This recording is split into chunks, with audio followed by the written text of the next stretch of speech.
Жеке кабинеттің кілт сөзін ұмытып қалдыңыз ба? Уайымдамаңыз. Осы роликте оны бірнеше қарапайым қадаммен қалай қалпына келтіруге болатынын айтамыз. Кілт сөзді менің Билайнның қосымшасында қалпына келтіруге кеңес береміз. Егер біздің жүйелер роутеріңізді қолдаса, қосымшаның арқасында ол өздігінен бапталады. Бастаймыз ба?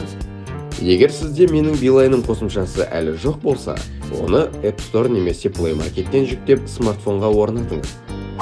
Алдымен менің Билайнымды ашыңыз. Үйдегі интернет жеке кабинетіне кіретін логиніңізді жазып, кілт сөзді жазбай кіру пернесін басыңыз. Жаңа терезеде кілт сөзді ұмытып қалдым пернесін басыңыз. Сіз жеке кабинетте көрсеткен байланыс нөмірге коды бар SMS келеді. Кодты қосымшаның тиісті жолына жазыңыз. Енді жаңа кілт сөзді орнатыңыз. Деректеріңіз қауіпсіз болу үшін ол талаптарға сәйкес болу керек. Жалғастыру пернесін басыңыз. Егер роутеріңіз біздің жүйелермен біріктірілген болса, сізге 2-3 минут күту ғана қалды. Содан соң интернет істеп тұр ма екенін тексеріңіз. Баптаулар өздігінен орнатылады. Интернет істеп тұр ма? Тамаша. Егер роутеріңіз біздің жүйелермен біріктірілмеген болса, уайымдамаңыз.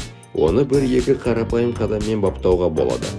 Осындай жағдайларға арнап нұсқаулық жасап қойдық. Сілтемесі сипаттамада. Сұрақтарыңыз бар ма?